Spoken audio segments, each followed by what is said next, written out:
Oke, saya harap semua udah dapat bukunya. Kalau nggak salah ya harusnya udah dapat bukunya semua. Kalau nggak dapat malah saya yang heran kenapa kok nggak dapat. Di dalam buku ada beberapa saya kutipkan sedikit cerita, kemudian cara kita trading dan lain-lain. Udah lengkap sebenarnya di dalam buku. Tapi kalau kurang lengkap tetap aja kita bakalan bahas di webinar. Kalau masih kurang lengkap lagi di video juga sudah lumayan banyak. Jadi di buku itu saya rangkum biar jadi satu buku. Kalau kurang detail mungkin bisa masuk ke video.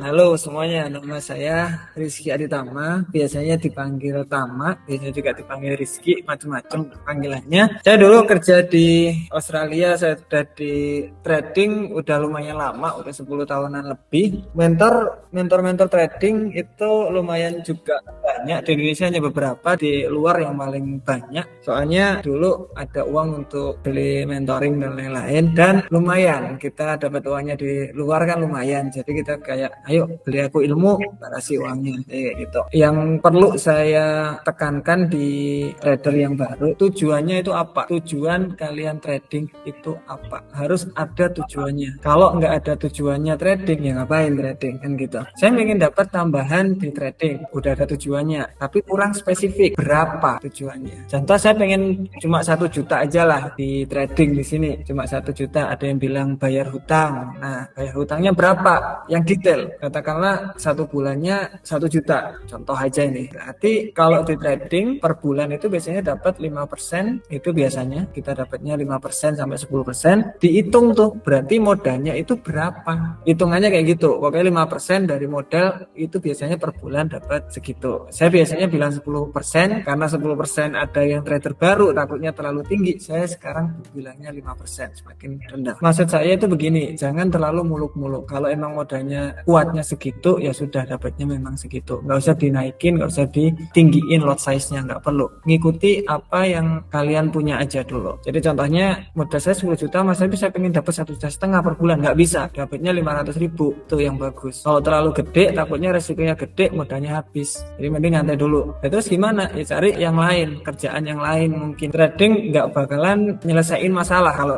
kita tradingnya kenceng-kenceng kayak gitu nggak menyelesaikan masalah, nambah masalah ya malah. Jadi hati-hati. 5% per bulan itu gimana? Jadi contoh modalnya 10 juta, 5% 10 juta itu 500.000. Ya itu biasanya dapatnya segitu. Biar orang nggak terlalu muluk-muluk dulu. Itu perkenalan. Soalnya dari situ saya bisa belajar akun itu bisa berkembang. Di Indonesia dulu itu gila, margin call dan lain-lain itu kayak wes udah biasa menurut trader Indonesia itu. Dan saya ngikuti di sana. Akhirnya hancur banyak. Ketika saya mentoring di luar, mindsetnya berbeda. Dari situlah saya pengen ngajarin yang benar itu bagaimana. Itulah sebenarnya sih. Kalau lossnya 5% gimana mas? Out market apa lanjut? Berarti resikonya terlalu lumayan tuh kalau 5%. Jadi kalian bisa hitung-hitung sendiri lah. Kalau 5% per bulan berarti resikonya berapa per trading. Berarti per bulan itu saya harus trading berapa kali. Itu diatur-atur sendiri sesuai dengan trading plan kalian. Jadi kalian udah punya trading plan, dicoba. Kemudian dihitung. Kalian mau bisnis saja ngitung-hitung, masa mau trading nggak dihitung dulu? Kayak modalnya berapa, risikonya berapa, per lot berapa, pair apa, dan lain-lain itu harus ada. 1-2% itu per hari atau per open posisi. Saya selalu bilang 1%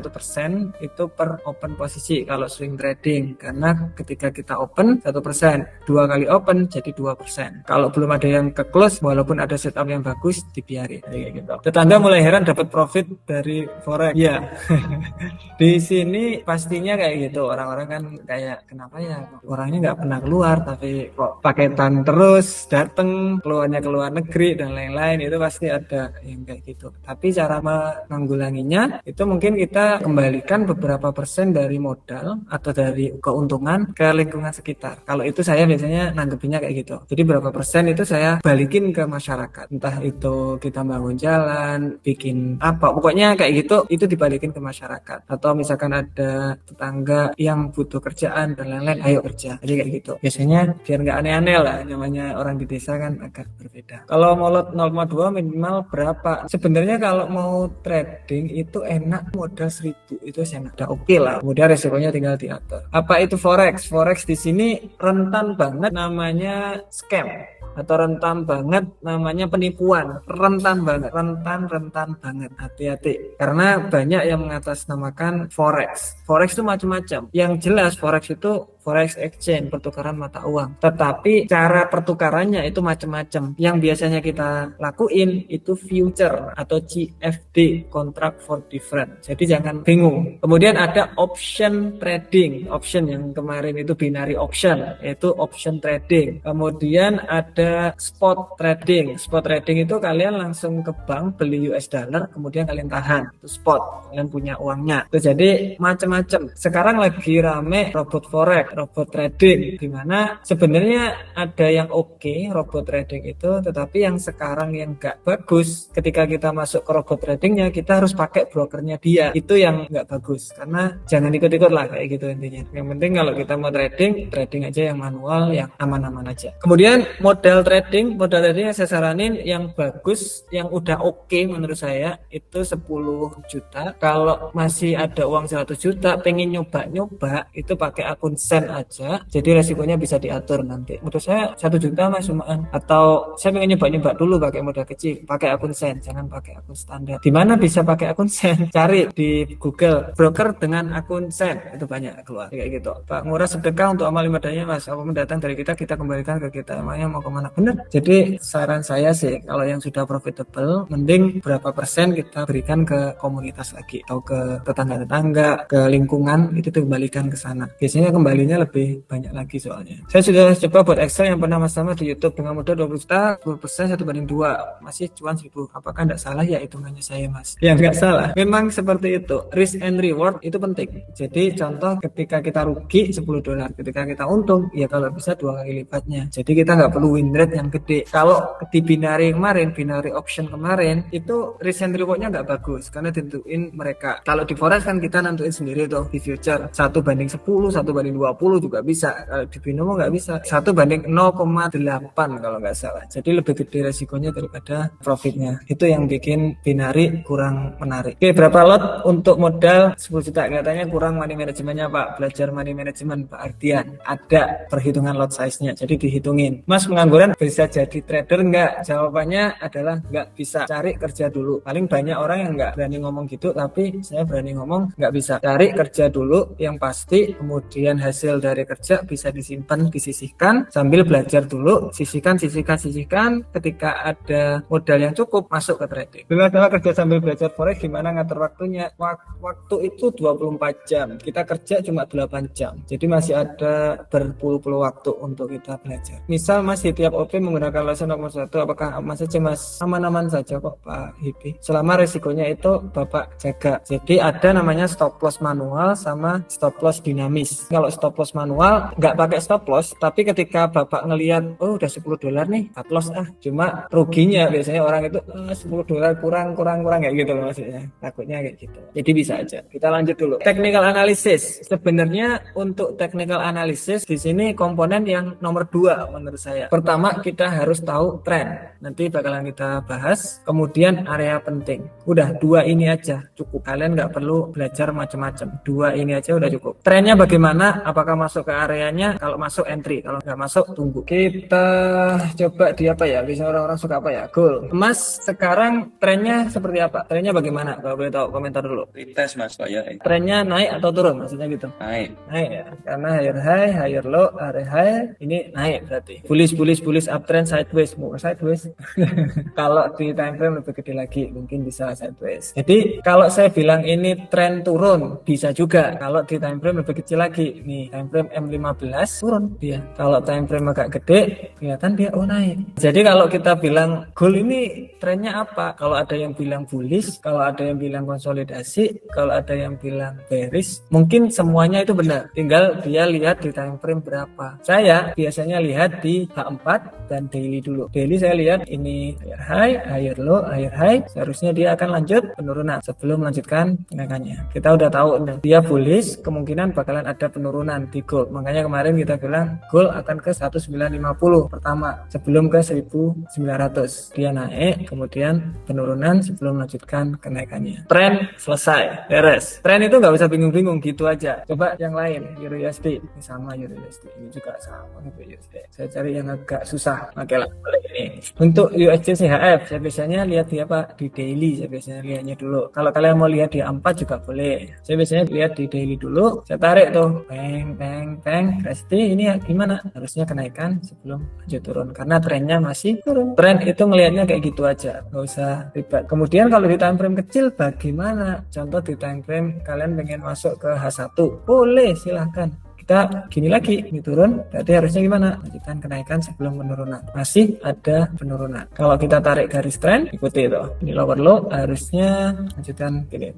Karena jadi dibiasain untuk melihat market di gambar dulu, gimana pergerakannya. Setelah tahu gambarnya, itu kalian bisa lebih mudah untuk ngatur ini tuh mau kemana sih. Jadi kayak gitu, kalau udah tahu gambarnya. Kalau ini up, down, up, harusnya agak turun. Berarti ini harusnya masih akan ada penurunan di daily, harus ada penurunan. Tren udah dapat, prediksi ke depan sudah dapat, yaitu akan ada penurunan. Yang tadi yang kedua apa? Yang pertama tren, yang kedua area penting. Dua itu aja. Tren kita dapat, area pentingnya yang belum dapat. Area penting biasa kita bisa tentukan dengan support dan resisten. Support dan resisten kita lihat area yang sering banget kesentuh atau dia nyentuh langsung turun, nyentuh turun. Itu penting banget, kalian harus taruh di sana. Saya contohkan ada area di sini, nyentuh turun, nyentuh harusnya penurunan. Yang atas dapat, tinggal yang bawah. Yang bawah ini signifikan naik, dia turun langsung naik. Ini lumayan buat support dan resisten karena di sini terkena nih, nyentuh turun, drop. Ini juga nyentuh up, turun lagi, sering banget tersentuh. Jadi itu juga bisa dibilang oke. Jangan terlalu banyak garis, beberapa garis saja sudah cukup. Kayak gini, orang itu suka harga yang bulat-bulat. Contoh ini 1807 dijadiin bulat aja, 1008.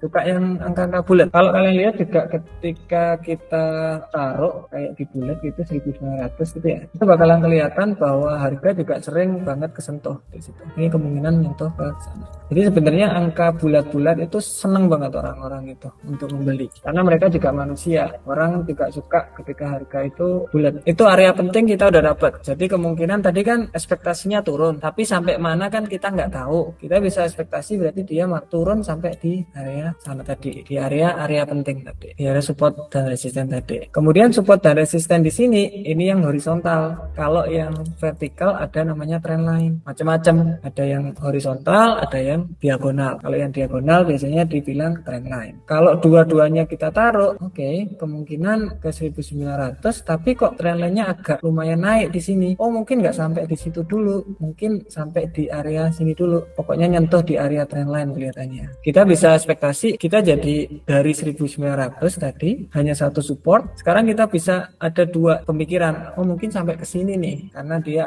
masuk ke area trendline dulu sebelum lanjut. Nah, kita masih ada dua. Kemudian ada lagi untuk nentuin area penting dengan Fibonacci dari bawah ke atas. Dari Fibonacci kita lihat bahwa area entry kita di 61,8 sama 78,6 itu area sini atau area support yang di sini. Trendline-nya hanya ada satu konfirmasi, hanya trendline saja. Kalau di sini Fibo bilang di sini, support juga bilang di sini. Jadi kemungkinan saya lebih masuk ketika dia masuk ke sini. Jadi trading itu kita kumpulin informasi, kita taruh trendline-nya, support resistennya, Fibonacci-nya, kemudian market structure-nya, kita taruh semuanya, kemudian kita gabungin dan kita rangkum tuh yang lebih masuk akal yang mana. Kalau dari sini kelihatannya yang lebih masuk akal itu yang di sini. Sebelum kita buy posisi untuk lebih tinggi. Jadi gitu. Simple. Kemudian ada entry dan stop loss. Ketika udah tahu trend dan area penting, kita harus tahu kapan entry-nya dan stop loss dan TP-nya di mana. Oke. Trend tadi simple, area penting juga lumayan simple, tinggal entry dan stop loss-nya. Kita lihatin juga sekarang. Area entry itu bisa macam-macam. Ini saya contohkan di daily loh. Kalian bisa masuk ke time frame kecil juga loh. Nanti di A4, A1 bisa terapin hal yang sama. Kita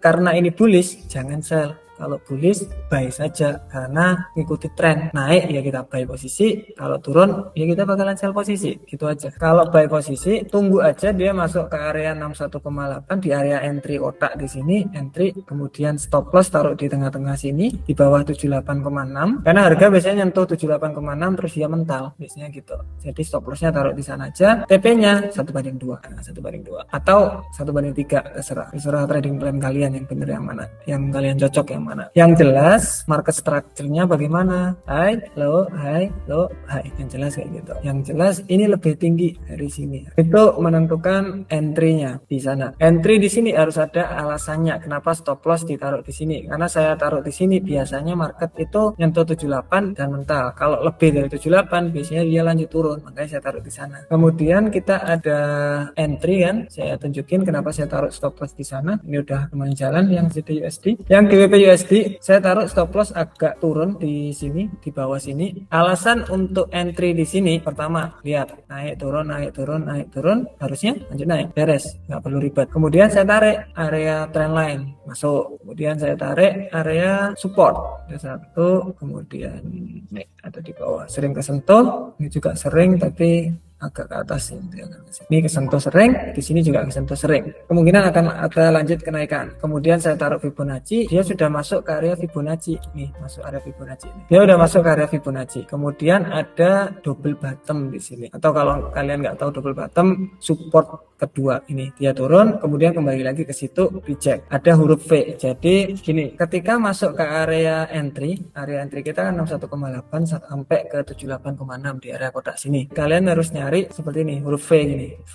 Oke, kayak apa ya, huruf V gini lah intinya. Ini kan huruf V, rejection. Semakin banyak huruf V-nya, semakin baik. Contoh ini 1, 2 V. Berarti lumayan, saya entry, buy posisi. Kenapa stop loss saya taruh di sana? Ingat, stop loss harus ada alasannya. Nggak boleh tinggal taruh aja, harus ada alasannya. Kenapa? Ketika stop loss terkena, ini terkena, berarti kenapa? Trendline di sini sudah ke break. Jadi kemungkinan dia akan lanjut untuk penurunan. Makanya saya taruh stop loss di sana, enggak di atas ini. Karena kalau saya taruh stop loss di atas ini, bisa jadi dia menyentuh area trendline masih lanjut untuk kenaikan. Itu untuk technical, sebenarnya enggak ribet banget, serius, kayak enggak ribet. Technical analysis itu enggak ribet. Mas, trading swing cukup H4 H1 saja. Ya, daily untuk lihat candlenya. Jadi ya biasanya kan lihat daily market structure dan candle. Biasanya saya lihat. Hari kemarin kayak ya apa ya? Saya pengen tahu, harusnya saya tunjukin. Ada beberapa case ya kayak gini. Hari kemarin naik banget ini, naik drastis. Berarti hari ini kemungkinan akan lanjutin tuh. Saya harus tahu candle hari kemarin itu bagaimana supaya saya bisa lebih yakin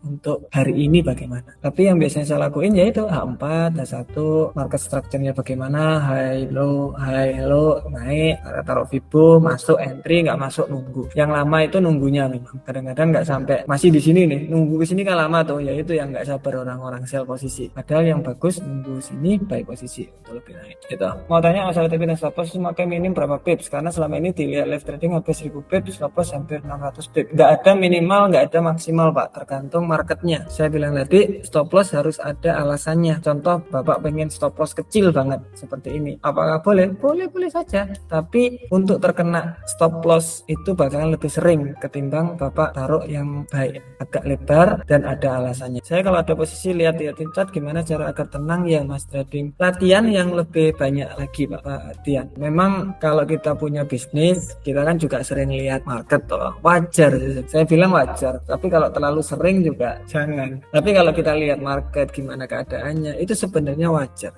Ya masa bisnis kita biarin kayak biarin, ya nggak mungkin lah, kita pasti lihat. Inti dari trading, 3 hal penting trading dari buku yang saya rangkum itu sebenarnya hanya 3, nggak perlu banyak-banyak. Pakai strategi apapun, pakai money management apapun, pakai metode apapun katanya. Itu intinya 3, risk management, mind control, sama entry-nya bagaimana. Risk management gimana kita ngatur resiko. Harus 1:2, ya enggak, yang bagusnya kayak gitu. Kalau masih baru, saya saranin stop loss 1%, TP 2% untuk trader yang baru. Kalau yang suka, ada banyak malahan temen yang nggak pakai stop loss, ada, tetapi resikonya dijaga benar. Dengan modal dia yang 100 juta, dia resikoin $1. Ayo bayangin, 100 juta dia cuma ngeresikoin $1, tapi dia nggak pakai stop loss. Jadi dia pemikirannya seperti investor. Banyak yang kayak gitu. Kemudian ada yang martingale strategi. Jadi dia di double, katakanlah dia pakai 0,01, ketika gagal dia pakai 0,02, gagal 0,04, 2 kali lipatnya. Yang membedakan martingale yang baik sama enggak, risk management, tetap resikonya. Yang saya bilang tadi, teman saya tadi, 100 juta yang diresikokan $1. Dia martingale kayak apapun nggak bakalan ngaruh sama resikonya. karena risikonya itu 0,001% dari modal. Jadi dia kayak oke, market naik turun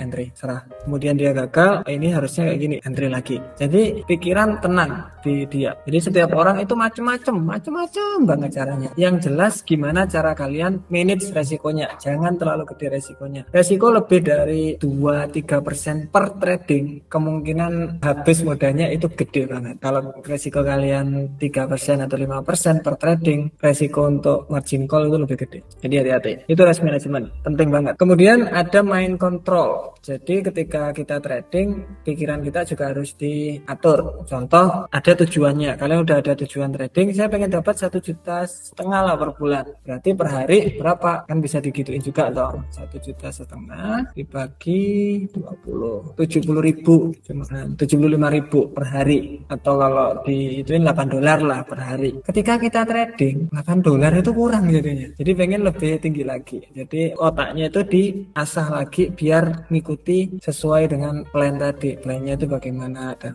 main kontrolnya itu harus dijaga. Karena sebagus apapun tradingnya, kalau pemikirannya masih tetap sama, nggak bisa diatur, tetap margin call. Kemudian entry macam-macam. Kalian bisa pakai technical analysis, pakai indikator, macam-macam. Kalian bisa pakai, terserah. Yang jelas harus diatur resikonya. Si contoh Bos 1 Budang 2 di TradingView, Mas, dengan besaran lotnya.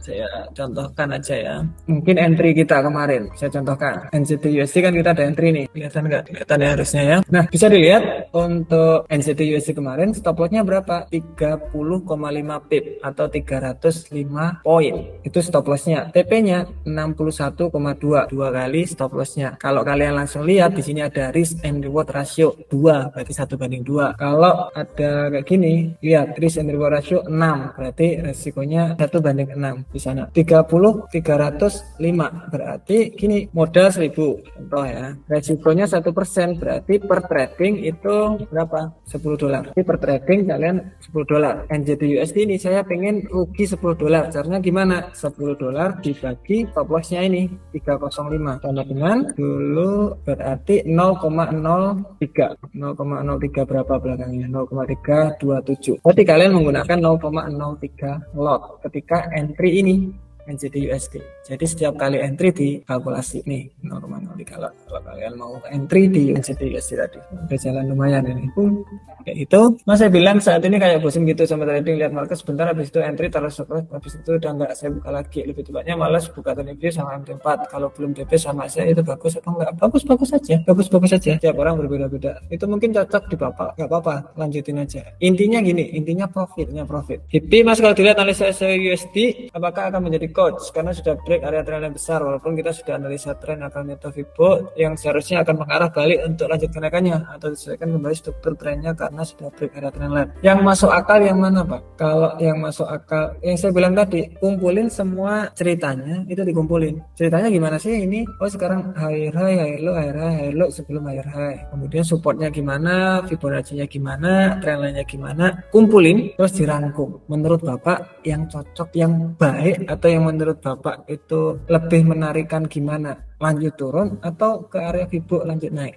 Jadi setiap OP saya pakai 0,01 doang tanpa kalkulasi. Ada di video cara kalkulasi otomatis di TradingView, ada risk aditama, semuanya kasih risk aditama dikeluarkan. Nih kalkulasi lot secara otomatis di TradingView, ada caranya di situ, silakan dicoba. Lebih bagus mana scalping atau swing? Kalau saya kemarin nyoba scalping. Kalau kalian lihat di My Effect Book, kalian bisa masuk ke My Effect Book, cari nama saya, itu ada 3. Yang satu akun challenge yang kemarin pakai scalping udah untung 1.500%. Yang ini akun biasa, ini pelan-pelan swing tapi akun entry banyak, jadi ada deskripsinya di sini. Saya nyoba. Kemudian ada yang ketiga, Pinardi, ini murid datang, kemudian masukin di My Factbook, nanti saya cek tiap harinya atau tiap bulannya. Lumayan ya, dapatnya lumayan. Oh, kok bisa kayak gitu Pak? Yang saya bilang tadi, intinya risk management, bukan masalah teknik atau metode yang baik, tapi risk managementnya yang diatur. Karena ketika kita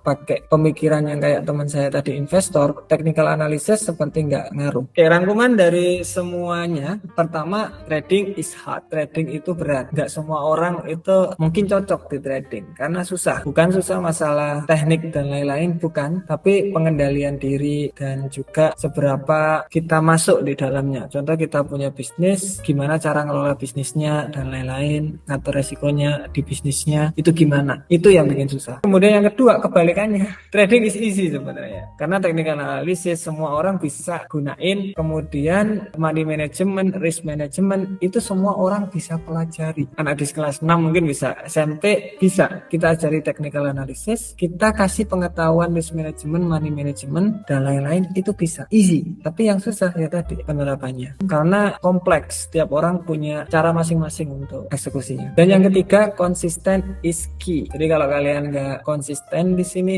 akan susah. Di sini dia benar-benar konsisten. Dia resikonya itu nggak gede. Lihat saja drawdown-nya 5%. Drawdown itu contoh modalnya 10 juta. 5% itu berarti nggak sampai $50. Minusnya itu nggak pernah sampai $50. Nggak pernah. Jadi resikonya kecil banget dan dia konsisten. Tiap hari kita masuk, kemudian entry. Ketika resikonya agak gede dia kurangin. Atau resikonya itu baik. Ketika kesini dia udah trading mulai dari 2016. Kita cek, oke bagus, bisa lebih bagus pak. Kayak gini.